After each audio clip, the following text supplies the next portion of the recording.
Shalom, puji Tuhan, selamat pagi saudaraku yang dikasihi oleh Tuhan. Jumpa kembali dalam renungan pagi kita kali ini dengan judul bukan sekedar tangisan, namun pertobatan.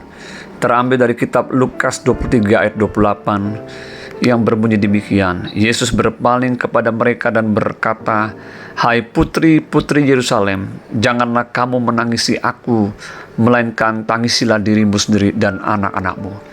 Seringkali orang muda baperan, terbawa perasaan ketika melihat sebuah peristiwa yang menyedihkan atau tragis. Tidak sedikit orang dengan mudah menangis dan terhanyut dalam rasa simpati atau merasa kasihan. Itulah yang terjadi dengan para perempuan Yerusalem yang menyaksikan penderitaan Yesus di jalan Via Dolorosa.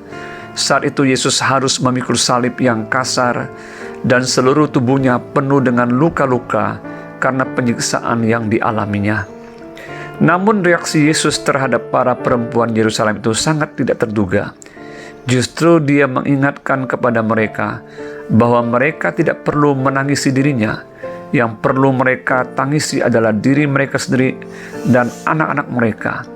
Yesus melihat jauh ke depan, yaitu saat di mana Yerusalem akan mengalami kehancuran dan bait Allah yang ada dalamnya rata dengan tanah.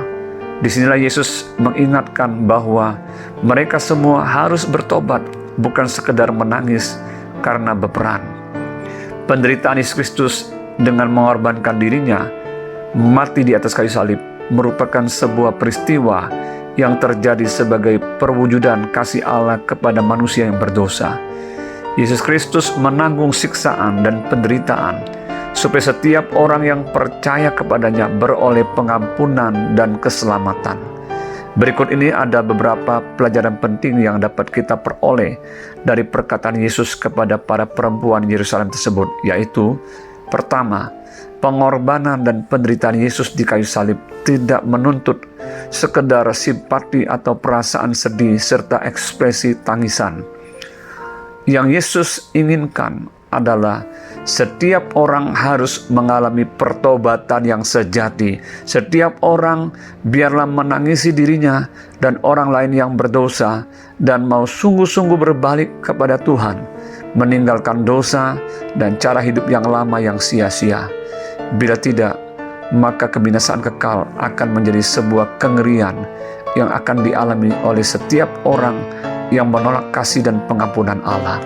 Yang kedua, pengorbanan dan penderitaan Yesus di kayu salib yang pernah difilmkan dalam The Passion of the Christ bukanlah sebuah subjek kesedihan, namun sebuah sukacita dan pengucapan syukur kepada Allah.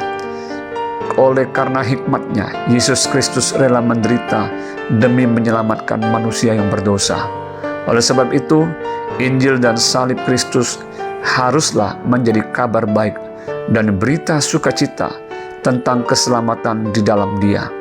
Yang ketiga, kesedihan yang terbesar di dalam hidup manusia bukanlah karena penderitaan badani yang sifatnya sementara di bumi ini, namun kematian kekal atau kebinasaan yang akan dialami oleh setiap orang yang menolak anugerah keselamatan dari Allah.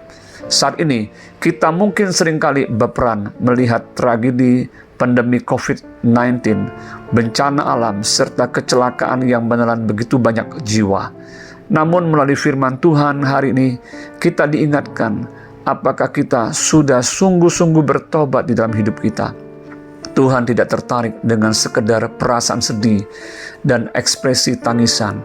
Dia menghendaki semua orang bertobat agar memperoleh keselamatan, seperti yang tertulis dalam 2 Petrus 3 ayat 9b yang berbunyi demikian.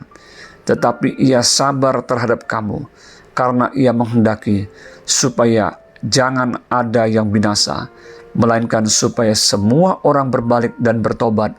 Selamat pagi, selamat beraktivitas. Tuhan Yesus memberkati. Shalom.